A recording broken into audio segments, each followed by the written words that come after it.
So let's start in pranayama shavasana. Okay, so you can have bolster and a blanket. All right.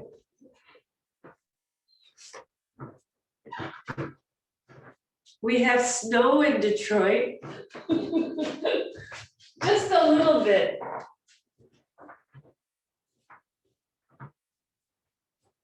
Did you have to cover your plants, Alice? Just the strawberries because, it's not that unusual to have cold weather right now, but because it's been so warm, they started to blossom. So Oh, wow. I covered them just to protect the blossoms. Uh-huh. All right. So sitting in front of your support, spread the chest open, come down. Arrange yourself carefully.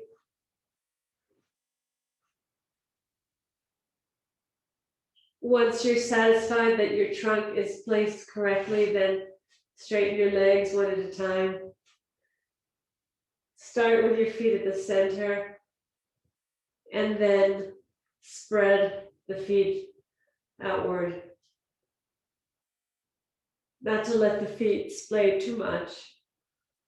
Still have a feeling of containment and have your arms down alongside your hips. Rolling the shoulders under.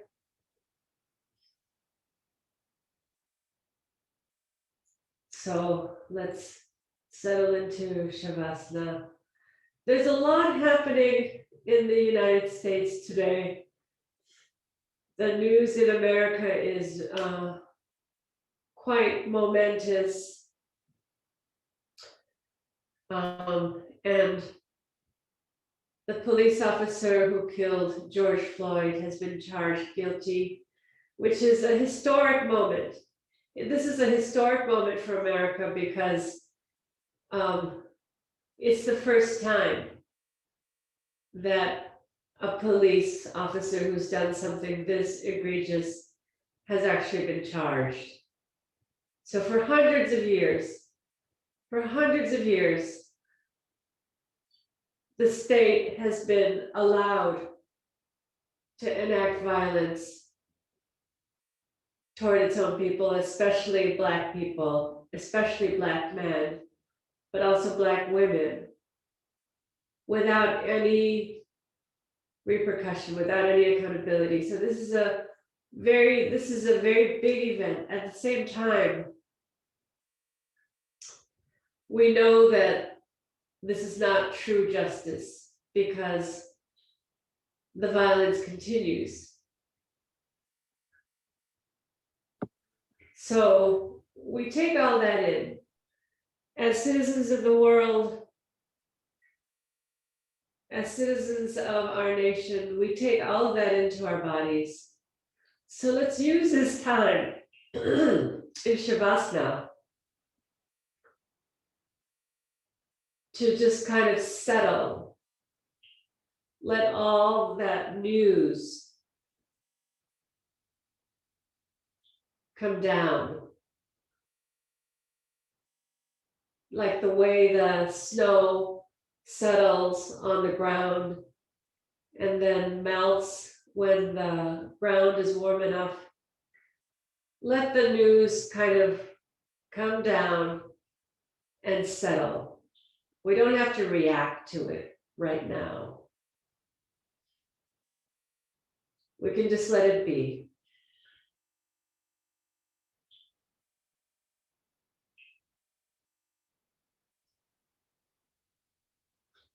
As you listen to the rhythm of the breath,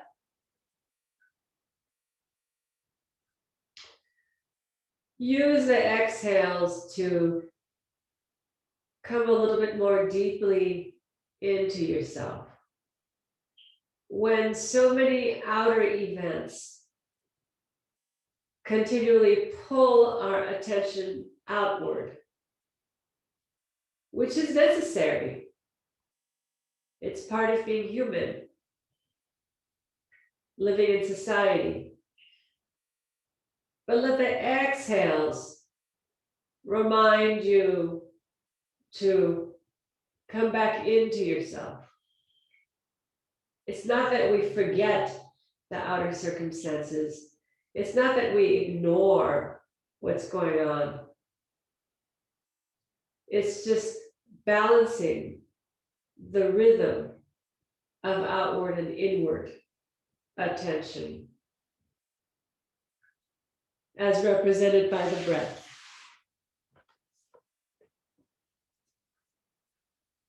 So using the exhales to come to settle more deeply within yourself.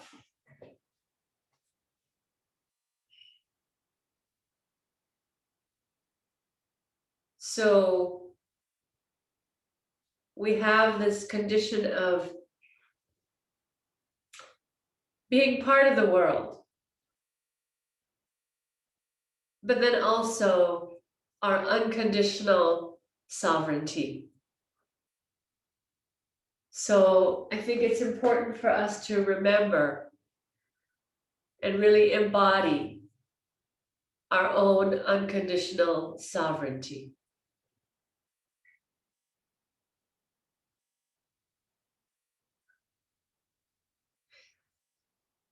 Observe, as you observe the rhythm of the breath, on your inhales, feel the expansion of your trunk.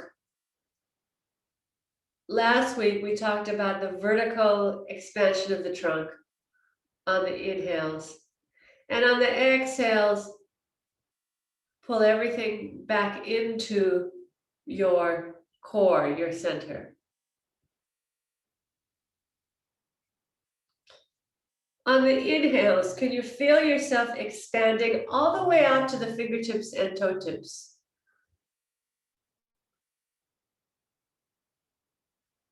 And then on the exhales, pulling back in. We've been working with the image of the diaphragms. So on the inhales, the diaphragms pull down, the lungs fill, breath all the way to your fingertips and toe tips. And then on the exhales, pulling everything back in. So it's almost like an inhale, it's almost like a starfish expanding out. And then on the exhales, like a snail pulling into its shell. We have both capacities. We have both qualities within us. Observe that rhythm, observe that expansion and contraction. It's a whole body expansion and contraction. Even through your legs, your arms.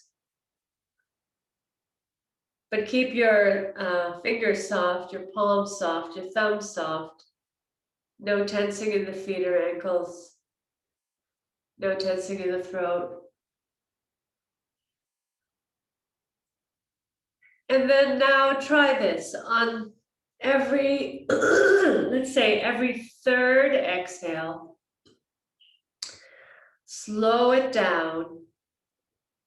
Extend that exhale.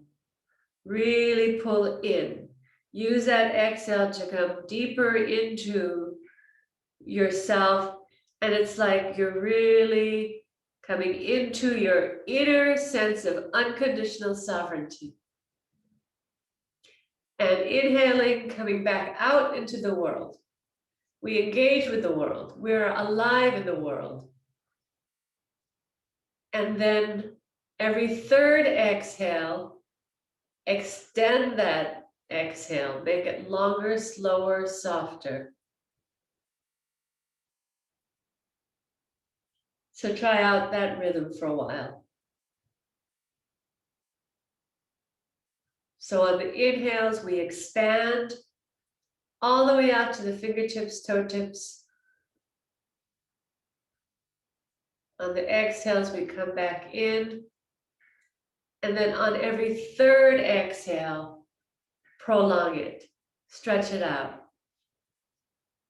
come way deep, and remember how when the diaphragms pull up, the pelvic floor also pulls up, the abdomen also pulls up. The thoracic diaphragm pushes the air out of the lungs, empty, empty, empty.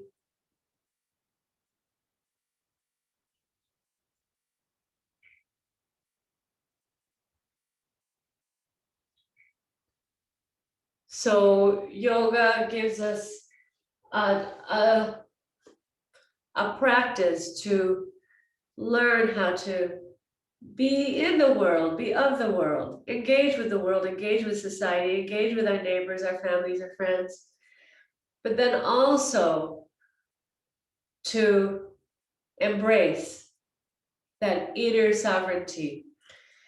The final chapter of the Yoga Sutras is called Kaivalya Pada, as you all know.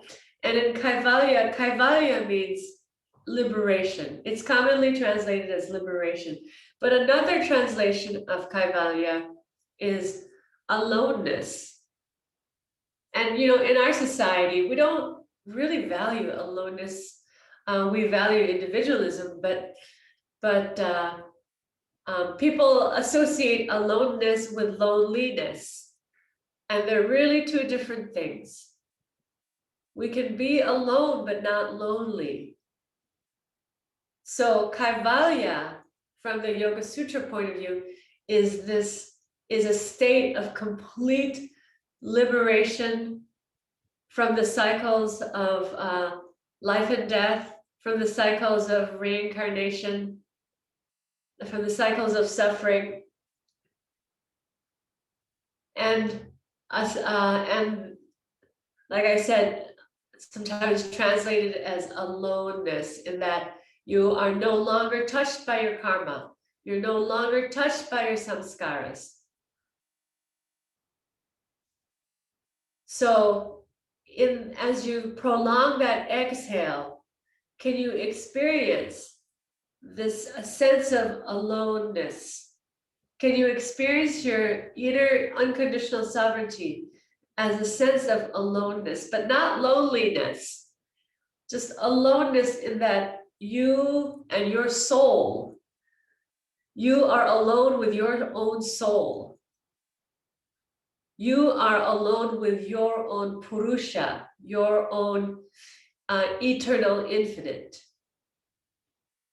But then as you inhale, releasing the diaphragms down and engaging through all the limbs, fingertips, toe tips, all the way to the crown of the head, filling out and even spreading out into the room as you inhale, and then as you exhale, pulling back in, coming back into that sense of Kaivalya.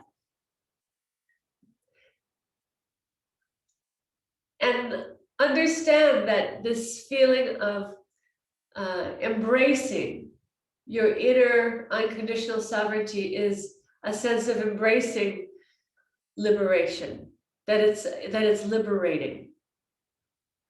So that's what I mean about not to associate aloneness with loneliness.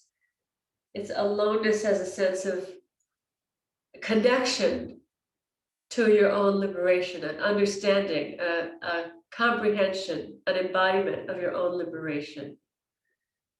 So experience that rhythm. And on every third exhale, long, slow, soft, drawn out exhale, to come deeper into that sense of inner sovereignty.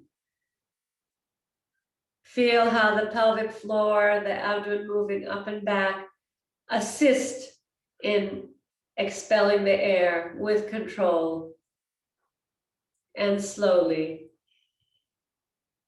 Feel how the Jalandhara Bandha can get deeper on the exhales.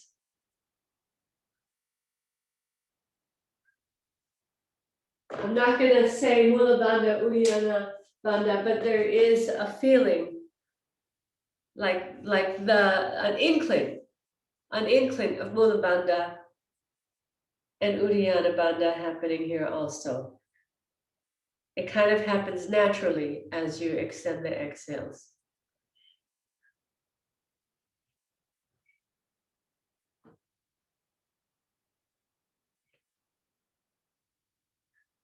One more round.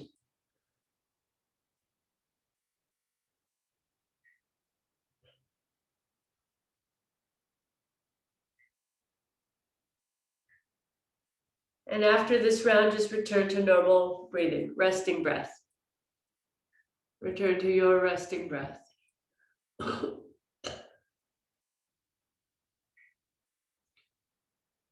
So all the joy and suffering in the world, we feel it, we understand it, we are of it.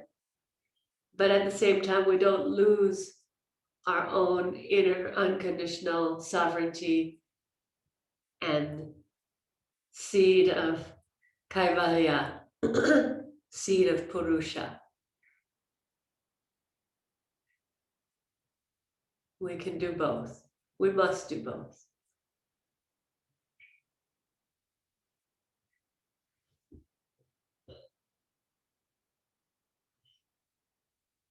Just resting breath here.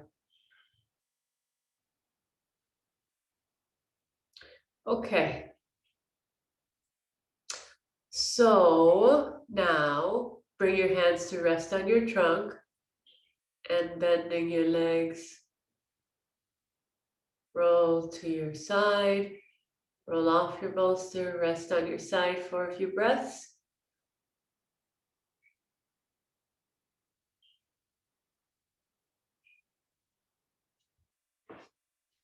And then come up to sitting.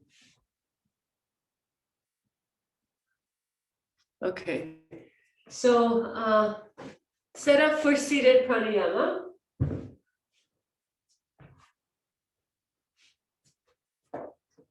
Bolster 2 blankets is our usual setup.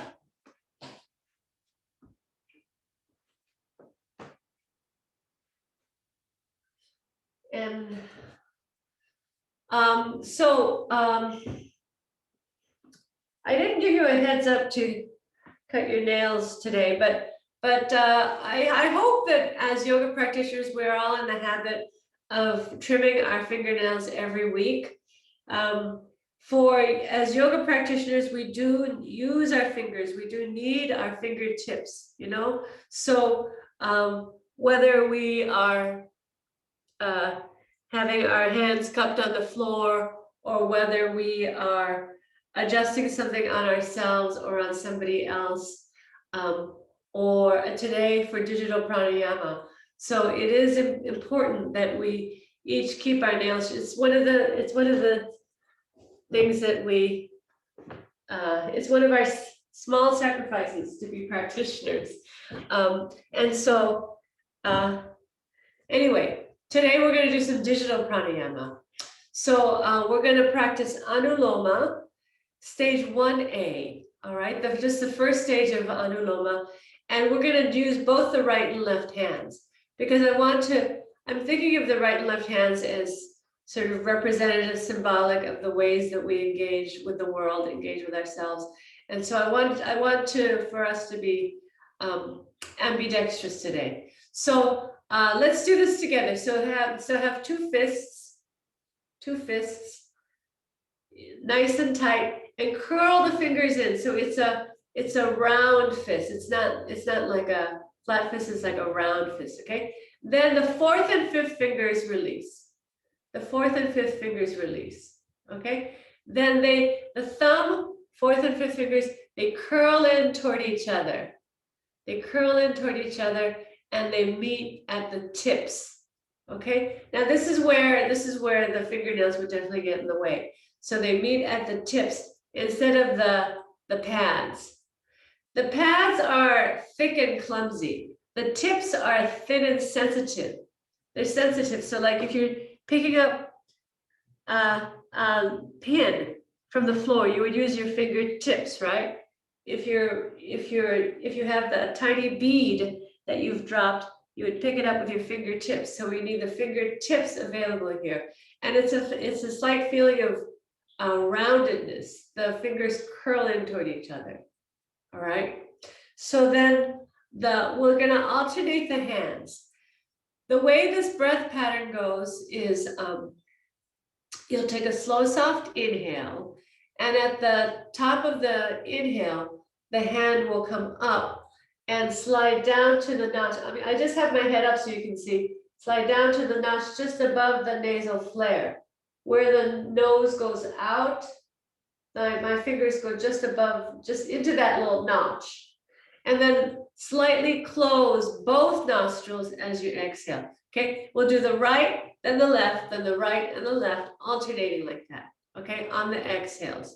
So I'll talk you through the first few cycles, and then you're gonna do some cycles on your own timing, okay? So have the hands, just rest for a moment, and have the hands on your blanket, okay, palms up, all right? Let the hands be heavy here, so that, and then the chest rise. Now when we do Anuloma, Pratiloma, when we do digital pranayama, the chest doesn't stay quite as open because the arm is coming up and down, you know? So we don't maintain as much of the puffed chest, but we still have to try, you know, to lift that chest.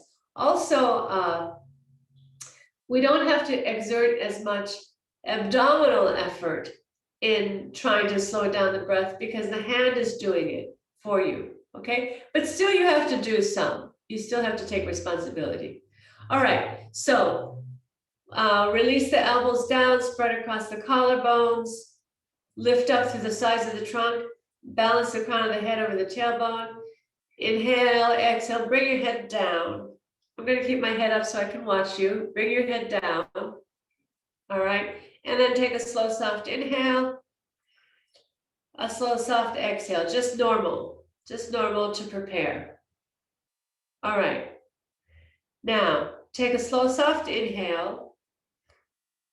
At the top of the inhale, bring your right hand up to the, just above the nostril flare. And partially close both nostrils as you slowly exhale, slowly exhale. You can figure out how much pressure, how much to close the nostrils. And then at the end of the exhale, bring your hand down. Take a resting breath. Watch me for a second. Watch me for a second. So when the wrist goes up, I'll give you a side view. When the wrist goes up, it's slightly rounded. Because if it's flat, then it's kind of blocking my mouth. Do you see? So I have to bump the wrist out just a little bit. All right. So it's in this shape rather than this shape. Careful not to flex the wrist. It has to be straight, but maybe a little bit rounded. Okay, so that the hand is not covering my mouth. It's not a mask. All right. So move the hand, move the wrist away from the mouth. We're going to try the left side now. Okay, both hands, pranayama mudra. Both hands, and at first it might be a little sore. You know, your hand has to get used to it. And exhale out together. Inhale, exhale, head down. And then slow, soft inhale. One cleansing breath first, preparatory breath first. Slow, soft exhale. Take a slow, soft inhale. At the top of the inhale, bring your left hand up. The thumb in the left notch, the other fingers on the above the other flare, and then slowly exhale through partially closed nostrils. Not to turn your head, keep your head centered. You can bring your elbow down a little bit more, Yamisi. Bring your elbow down a little bit more and a little bit out. Have your elbow just a little bit out. Yes, so that the chest stays open. That's right. When you're done, bring your hand down. Slow, soft inhale. Slow, soft exhale, resting breath. And then inhale, slow, long, soft inhale. Now bring your right hand up at the top of the inhale. Slowly, partially close both nostrils and slowly exhale. Yes, good, Yamisi. Yes. That's right, Nazanin. Nazanin, don't turn your head. Keep your head centered. Yes. And then bring your hand down when you're done.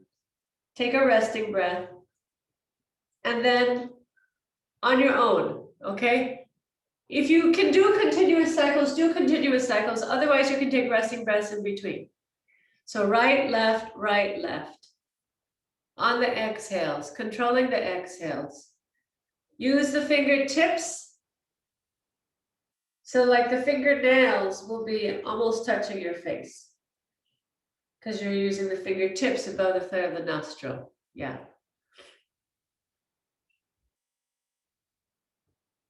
So find the angle of the arm where you're not like muscularly holding your arm up, but also you're not closing your chest.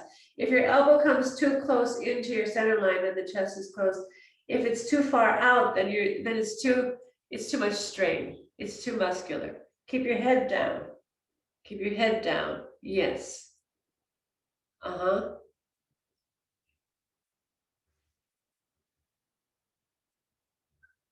See how much you can slow down the exhales with the help of the hand.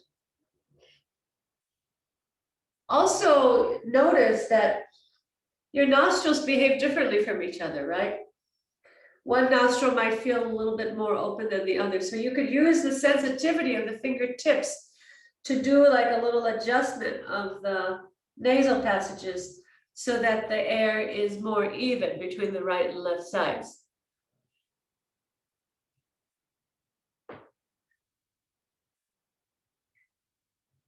Finish this cycle. So finish on the left side.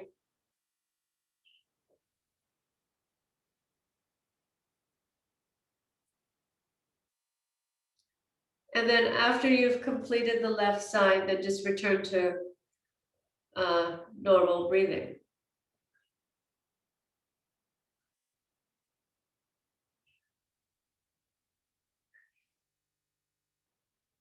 With your eyes, when you're done, with your eyes closed, bring your head back up and sit quietly, palms down. You can release the mudra, palms down. Let the hands rest. Yeah. So it's not a casual mudra. It's a very conscious and a little bit difficult. You know, you need some flexibility in your hands. So it's something to practice, you know, the pranayama mudra. At first it's going to feel difficult, but the more you do it, the easier it gets. All right. Rest in Shavasana. So that's Anuloma, that's called Anuloma Pranayama. Anu means with, so it's with the grain pranayama. So when we're going in the direction of the breath, which is outward, that's Anuloma. Pratiloma is the opposite when you slow down the inhales. All right. So now just resting. It can be strenuous. We do require muscular effort to sit up, to do seated pranayama. So it's important to rest your trunk, rest your back. It takes a lot of consciousness and strength to sit up really tall with your chest lifted like that.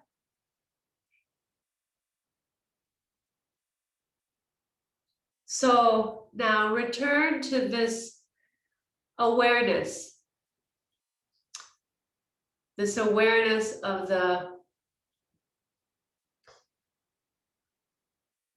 the breath moving outward and inward. So as you inhale, moving outward, as you exhale, moving inward. But let it become more subtle. Let it become very, very gentle and very subtle now. Don't try to do anything different. Don't try to do anything special with the breath. But maintain this awareness of the rhythm of being out in the world, coming back into ourselves. So I think this is important to remember and to cultivate.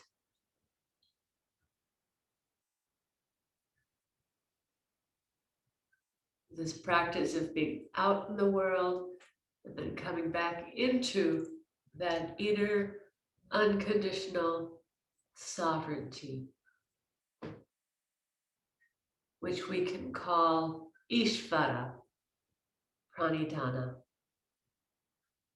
Coming back into our own inner unconditional sovereignty is a practice of Ishvara Pranidhana.